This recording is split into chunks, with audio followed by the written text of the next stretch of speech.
when I start my podcast, I'll just start and say, "Hey, welcome back to Pew's Views." And then I got a special guest like I had with you that one time. Right. And that I don't know if you told TJ, but that has the most plays out of all my podcasts. Oh, that's It's got, funny. yeah, it's got like 150. It's got like 150 plays compared to like 24 for like all the rest combined. That's I think. awesome. So Oh, nice. yeah, so I mean, it was really Try good. We had a good again. talk. Yeah, we had a good talk that day. It was awesome. Yeah. So we were talking about autism and special needs and stuff like that. And, Yeah. so Well, why don't you start with your intro and then we'll just get started. already. Well, we have an intro that we lay over, and it just Okay. says, But you could add that later. yeah, I or can add it whatever. later. That's not, yeah. It's like Well, so we you- do this and talk and bullshit about whatever. We mute that out and just put an overlay on it. It's kind of what we All do right. for our Okay. intro. Yeah.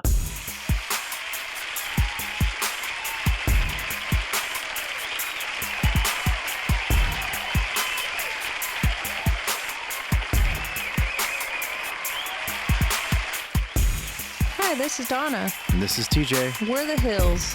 And this is Dinner. In a Marriage. We went. Cuckoo. So you guys ready to go? Yep. We're ready. Alrighty, folks, welcome back to Pew's Views. Today on this new season episode, actually, this is the first episode of season 3. And I have once again my good friend Donna and her husband TJ. And we're just going to sit here and talk a little bit about marriage and what it takes to survive in a marriage as long as we both have, and children and the difficulties, and just sit here and just talk for a little bit and have a few laughs and maybe share some thoughts. So welcome to you too. Thank you very much for being here. Thank you for having us. Hey, thanks, and I'm back. Right. Don't scare them away that quick. I mean, what's wrong with you? Well, this thing just yelled at me. Why would it do that? Me too. Not even married to her. Oh. Why is it on Jax? Why does it say Jax, Dale, and Donna? What? So, are you TJ? You Jax? Who are you? So, yes, I am TJ, but a long time ago. So I'm still, quite honestly, very anti-internet. Like, I've been like somebody, like, I didn't get Facebook for, I don't know, like 8 years after it came out. And I was very anti-Facebook. I'm still kind of anti-Facebook. I got on Facebook because of a band that I was in. And they're like, you can't be the lead singer, and then you can't, not have social media. So I didn't want to put my normal name up there. So our dog's name was Jax. And I thought it was funny because it was Jax and then the letter N, Jill, Jackson Jill. So that's why I put that on there. And yeah. So then I had Facebook for, I don't know, 2 or 3 years. And then it got all crazy and nasty when Trump got elected. And there's all these crazy people talking all this crazy smack about all craziness. And I decided that I didn't need Facebook in my life anymore. And I took the app on my phone and I deleted it. Right on. I mean, that's But then we brought it back with the Hills on Wheels, and it kind of just auto links. Yeah, everything on, like, a lot of Instagram stuff auto links to Facebook. Yeah. But I'm never like on Facebook, which, I mean, it kind of sucks, but it doesn't really kind of suck because I'm not really into trying to get on there and argue with people. Ooh, I almost knocked that over. So how long have you guys been married now? 15 years. 15. We just celebrated 18. So yeah, we celebrated 15 years a couple weeks ago. Yeah. Yep. It's good times. So how did you guys first meet? We actually met online. Yep. Really? Yeah. Through MySpace. Through MySpace. Oh wow. Yeah. And it That's was and then it became our space. Yeah. Yeah, it was from MySpace to my place. Literally. Like the shirts they used to make. Oh my gosh, that's Right? so awful. I think I went on that thing maybe once or twice, and that was it. I didn't understand it back then. Yeah. I first, it was ridiculous. I don't know. I mean, I'm happy for you guys that it worked out, but I mean, I was actually on that because of some guys that I was playing music with, and so we were like writing songs and sharing music back and forth and doing some stuff, like, way back in the day. And yeah, then that's how I was on there, but I was never really on there like that much. And then we happened to kind of run into each other. So it wasn't like a dating app or anything like that. You just kind of crossed paths. Dating Oh, app. it was. Oh. Like, you remember? I don't know how much you remember MySpace, but it used to have like scrolling ads banners, on the bottom, yeah. like banners or top or wherever it was. I literally Not only like went there once or twice. So yeah, I was never there. Oh, okay. Well, it had kind of like Facebook pops ads up all the time, but these had like ads on the bottoms. Okay. And so it had like some dating app ad thing on the bottom. I don't even know if they're called apps. They were. But anyways, Gary at the time was like, "Mom, you need a life. You should date." And I'm like, okay, whatever. He started asking me questions like, "What are your hobbies? What are your favorite things?" Like, da da da. And he filled it all out and then took my picture. And one night I came home from work because I was working 2 jobs. And I came home from work from Fred Meyer at like 11 o'clock at night. And I had all these messages. And I was like, what the heck? One was from him. And he happened to be online at the time. And we started talking. And I immediately just said, here's my phone number because I'm never online because I work 2 jobs. So just call me. And he called me the following day and we talked to each other every day. Every day since then, I haven't been able to get rid of her. So I was like, we'll also give one little small tidbit of information because it's quite funny and kind of embarrassing at the same time. But the site, like the thing that we clicked on that where we met, it was actually called datehookup.com. And that site actually is the one that turned into Plenty of Fish. Yeah. So we were date hookup. Wow. Wow. Yeah. So, like, how long did you guys date and everything before you realized that this was it? She knew in like 10 minutes. No. Oh my God. No, we talked on the phone for like 3 weeks before we even went on a date. Yeah. Oh, really? And then we basically went on that first date and then have been inseparable. And then, yeah, one day she basically told me I was going to marry her, and I said, okay. Let's do this. We got married in his sister's bar, and yep, one night, like literally, we went. How's this week sound? Okay, good. We yeah. Had a little karaoke and yeah, kind of. Pretty much. We went to dinner, and that was that. Yep. That's awesome. That's cool. And then 15 years, you said? Yep. Well, TJ, I applaud you, buddy. I've known Donna for a long time. Yeah. One of his favorite people. Yeah, you're still one of my favorite people. I was talking about Jeff. Oh. Nice. If you didn't see that coming, man, 15 years, man, come on. How did you guys meet? We met Denny's. I was a server and he was one of the assistant managers. I was going to say, assistant manager is the title they go by now. Really? Sometimes she forgets the titles. We may not make it to 19. We'll see. Yeah, we might not make it through the night, so I don't know. So, you guys got room out there in Snowflake, do you? Oh, yeah, we do. You can tell them. So when we met, she had to, like she said, she was a server. I was an assistant manager, and back working for corporate Denny's, it was called fraternization. Yeah. So she had to transfer to another restaurant. Mm-hmm. So, but it was one of those things, kind of like you guys. You knew. I personally knew right away. So I mean, I took a little more convincing. Yeah, she took a little bit of time. So I mean, but that's good. I'm glad she did because,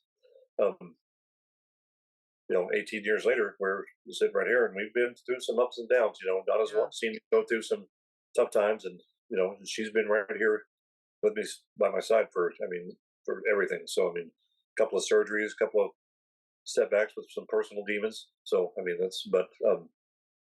and she's always. There's nobody else that would have stayed with me. I mean, literally. I mean, somebody would have said, "What is wrong with you? Get away from me! You just go home." So I can't deal with this. But now we got Zach just turned 18. So yeah. Now we've got a when he was little. Oh yeah, he was really never little, but I mean, okay. So I mean, yeah, but younger. Exactly.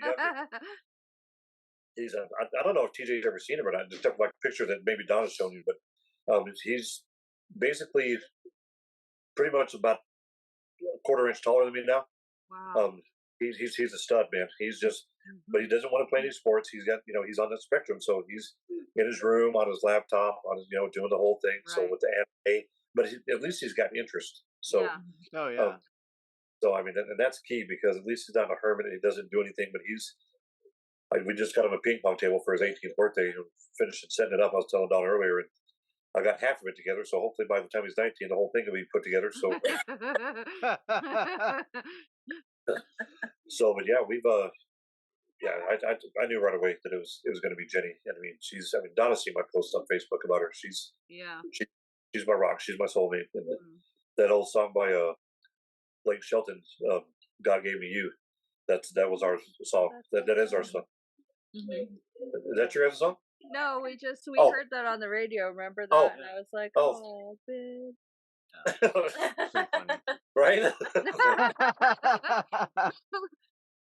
Ours is "Marry Me." The song "Marry Me." Who sings that? It's Crow. Oh, I've heard it. I don't know who sings it though. Mike, I have it on my playlist. Can I remember? Wow. I gave it to you, right? I have no idea. Wow. No. I just say yes. He's I know, right? Yeah, okay. Train. That's what it was. Yes. Train. That's who sings it. I'm trying to move that up. But... Why do you want to move it up? Oh, sorry, we're trying to figure out some. Never mind. So technical difficulties. So what kind of issues have you guys come across to where you thought it wasn't going to work out? Or something I don't want to get too personal, but I'm just saying incidents or situations that occur to where you didn't know if it was going to be right. Well, they don't have to necessarily go into detail. Well, no, that's what I'm saying. Not detail, but I mean, was there ever? Yes, sorry. Let me rephrase that because she told me to. So smart man. So, have there ever been any incidents to where you thought it wasn't going to work out, or to where you needed a separation or anything like that? Space, Oh, yeah. My space. No, it's okay. There's times in your mind for a day or something you might be very angry or just I don't know, don't everything. Want to see your face. Yeah, but I mean, in the long run, it's we'd have already gone through so much. I mean, even if you go back 10 years ago, we'd already gone through so much that it's you don't want to say I want to leave this with more scars again or something, but it's kind of everything's so deep you have to heal together. It's just it's gonna be completely blown apart. You as a person, both of us, each of us as separate people, it would just be, really bad in general. And I mean, we've definitely had some stuff. A lot of our stuff, quite honestly, was exes and our children between those exes. Okay. A major grindstone in our marriage. Not anymore. But not necessarily because they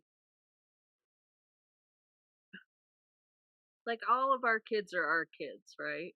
Yeah, exactly. Or differentiated the difference. Sometimes it kind of hurts me to a point of when people are oh, those are his kids or your kids, and I'm really, they're our kids, right? Exactly. Yeah.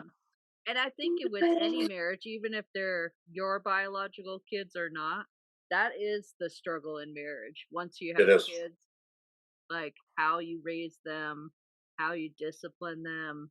We just had a third party on both sides that had a say that we But didn't agree with. it wasn't even that. Not It's there. always, but They were always on both sides out to try to sabotage us yeah, and to make the kids not like us and to try to get the kids to like them more than us. they like using And them the as only a thing pawn. that they wanted to do is use them as pawns and become a thorn in our side. And then basically, when it came down to anything that was difficult, hard, or when the kids turned 18, they just didn't really want anything to do with them anymore. So it's like all that stuff was for nothing. And, you want to tell the kids when they're young what's going on, kind of, but then you don't really want to be the bad person. And then now the kids are all older and now they know all this stuff and they're just kind of like, wow. So, Yeah, they kind of know, what we went through, and we're glad kind of the way that we handled it, but wish they would have known a little bit more because, the whole situation on both sides of all that was just like evil, it was basically. difficult. Yeah. Yeah, it is because we've kind of gone through it's kind of weird that you guys say that because we went through almost the same thing with a couple other third parties, like you said, and it's the thing that gets me is that I can see this happening with 13, 14-year-old kids. But these are grown men and women that are doing this. Right. Yeah. I mean, it's unbelievable how grown adults and then people act like that, and then people sit there and turn around. Why is our society like this? I'm like, well, turn around and take a look at the mirror because you're the one that's doing this. Yeah. So I mean, and that, don't get me wrong, I am not perfect by any stretch of the imagination, but I'm not out. Neither. I'm not going to sit there and have a. Donna, stop. Now, Jenny, yeah, but this is a different story. But I mean, I can't sit there and get into, pardon my language, but like a pissing match with somebody that is going to act like a 10-year-old or something like that. So, I mean, first of all, I don't have the patience. I don't have the time. I've got other things that I got to worry about. So, and actually being an adult, and to actually take care of the kids instead of putting them in the middle of something that they had nothing to do with. Right. Exactly. So I mean that's what makes me mad is when the kids get involved when they have nothing to do with anything, and they're the ones that are going to get hurt in the long run. So yeah, at least in our situation, I can't really jump up and down and say praise the Lord or anything and be like all evil about it, but there is true karma in the world. Yeah. And on the of receiving us. it, or like with both of our exes, that karma is way more than I think that they would ever think that they would be handed in their whole entire lives. And it's kind of one of those things where it's so bad that they can't even try to basically do anything to us ever again. Yeah. Then it was all their own doing. We had nothing to do with any of it. And it's kind of fantastic. Yeah, it's great that they got the karma. It's sad for the kids still because it is. But it's like that's where I'm saying I can't really jump up and down because I get right. Yeah, exactly. But for the hell that they put us through, I'm sorry, they're getting theirs, and we didn't even have to do anything. They just made their own bed and decided to lay down on it and set it on fire. Oh, there you go. Yeah, that's that's so true. I mean, we've just seen that our grandkids go through so much that from going from the situation they were in because we have most of them now. So part time, well not part time, but for the time being, I should say. So and right. Yeah, exactly. There you go. So but the thing for us is that they're going to school. They're they're staying active. They're just not being locked up in rooms or being yelled at or screamed at. I lose my cool every now and again, but it's because I want them, and I don't yell and scream at them. We don't never spank them ever. So because we just don't. That's just not us. So they've been through too much already to have any more abuse mentally or physically done to them. So and a lot of times I think the mental abuse is worse than physical because the physical abuse. Yeah, I mean the physical abuse will. I mean, I'm just saying in general, not for our grandkids. I'm just saying in general, children go through this, but the bruises will go away. But having that in your mind the whole time, that's never going to go away ever. it's always going to be in the back of your mind. So yeah, there was this thing that my ex used to always do that drove me crazy, and I know it still sits with the kids. Is he would always say, he'd say like, "Oh, that hurt my feelings. Why would you say that? Like, that's hurtful." And he would say, "I can't make you feel a certain way. That's all on you." Like, you don't say that. Like, what? Wow. This is my past to be a dick. Right. Like, I can just whatever, and you're in charge of your own feelings. Like, what? wow. And I really thought that for a little while. I was like, oh my gosh, like, am I that messed up? Like, that's how he would manipulate it, right? Like, I'm that messed up that I'm not in charge of my own feelings. Did you guys get a notification? Yeah, it says there's 9 minutes and 53 seconds left on the recording. Okay, I didn't. Okay, no, that's all right. I mean, so I guess you could start it over though, and we could clip it together if we needed to. Yeah, I just unless you sign up for something and pay for something, I think it's like you only get 30 minutes. Yeah, okay. I think it's 30 minutes. Well, that's okay. I mean, because that's a decent talk, you know. I mean, so we're just getting started. So I mean, I was going to ask you guys, did you guys feel like doing this like every week and make it like a weekly thing? Well, maybe not every week. Well, not every week, but I mean, like every so Like, often.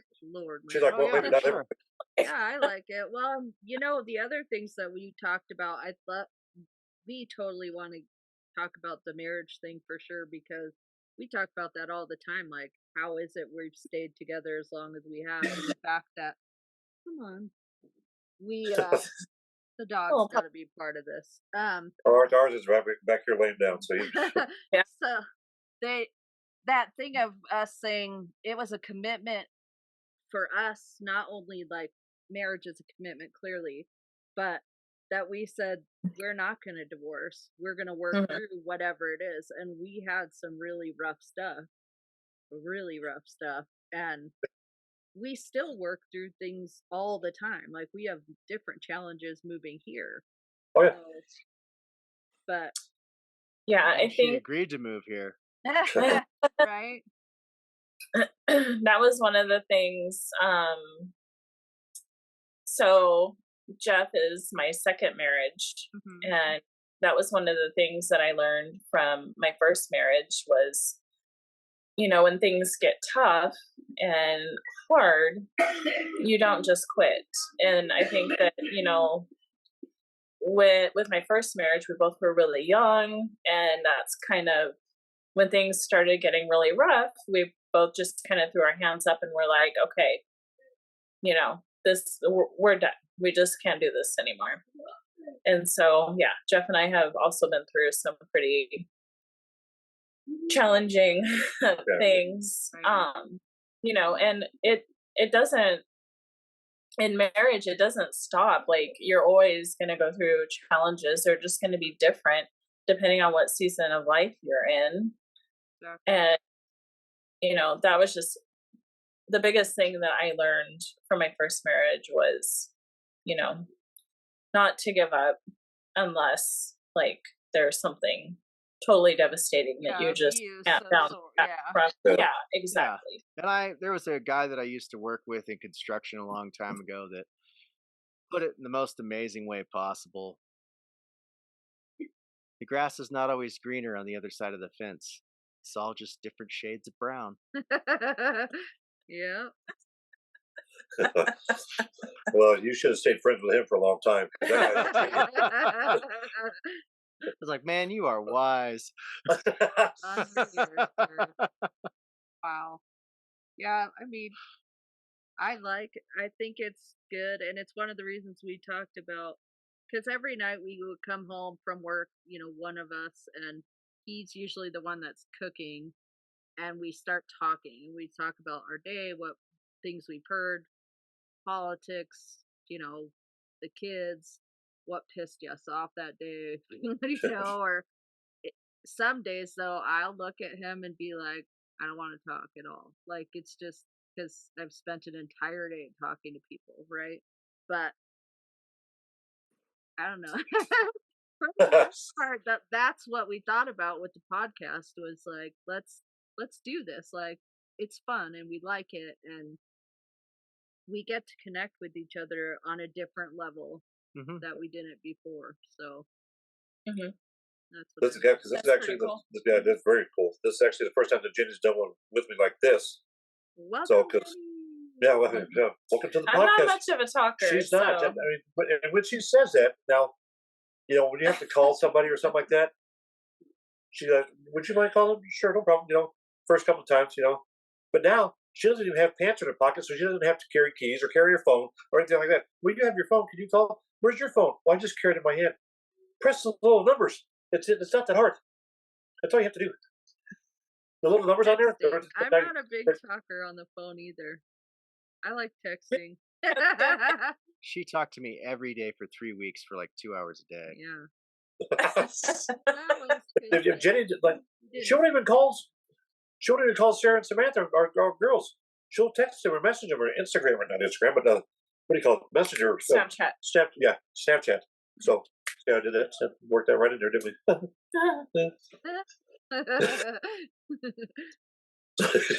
You guys are looking at each other like, that is us right there. I know. Well, I've tried to call. He's so good about, like, he'll call his mom every week at least and talk to her. And I try to reach out and call. I talk to Gary a lot more because he has Gavin too, you know, our grandson. So I do reach out to him. But with Gabriel and Chloe, I text them all the time. It's not, I don't call them as much. Yeah, but they're all about that. And yeah. He randomly texts me, or he'll send me a message on Instagram or something, or send me some video, and he calls me out of the blue every once in a while, so it's kind of cool, but it's mostly text with them. Yeah. I think it's how we know they're going to respond to that. Right, exactly. Sometimes I'm like, I don't want to get disappointed by calling and they don't answer the phone. And never call back. Right? But what happens when they text you and they say, all right, I'll talk to you later, and then you try to call them immediately back and they don't answer the phone? What have they done with the phone? Just chucked it right away? Well, I texted them, they're going to call. There you go. Right? Then they're like, why is he calling? Why is he calling me now? Exactly. Jenny does that to me all the time. I'm like, you just texted me. Where did you go? How did you lose your phone? I got busy. In 15/10 of a second? Yeah, exactly. It happens. If every man in America. That's not lying. What are you talking? I sent her that message. Like, seriously, lady? Like, what are you doing? And then she's like, oh, I decided to go out and do laundry, or I did whatever. And she, when I'm not around, she could be so disconnected to her phone. I swear to God that there's a magnet in her butt, and that thing doesn't ever leave her when I'm around. Well, she's got this thing on her phone now, you know, like those little pop-it things or whatever. Oh, yes. It's got like, she's got it on the back of her phone. So when she takes it, no, not that, but it's like, oh, look, she'll show you here in 1 second. Okay, yo-yo. She has that. Oh. And it sticks to every kind of surface. To everything. Every surface. It could be a latex wall. Thing. But don't. But I mean, it's just like getting a latex shirt for Christmas. But when she takes it up, it's like Velcro. It's like. Let's see if you can hear it. Oh yeah, that's awesome. Yeah, it's not annoying at all. I mean, that's middle of the night. She's going up to go to the bathroom. I'm like, what? Are you strapping on Velcro? I mean, what are you doing? To the bathroom. Right, exactly. Priority. That's we're trying to do, but yeah, priority. But then what happens if it's dead? Did you just come back up? Can I use your phone? No, you can't use my phone. I've done that to you too. Oh, babe. we're all. Use your phone. No one knows how to poop in the Stone Ages anymore. Over a minute and 30 seconds. Okay. Oh, okay. All right. Well, guys, thank you so much for being here. It's been awesome seeing you guys, Donna. I mean, yeah. TJ, it's a pleasure actually to meet you. So, pleasure to meet you. We're gonna redo this again real soon. Okay. Thank you guys. Fantastic. Thank you guys for being here. Thank you. Yeah. Thanks for having us. Bye. Bye. Bye. Thanks.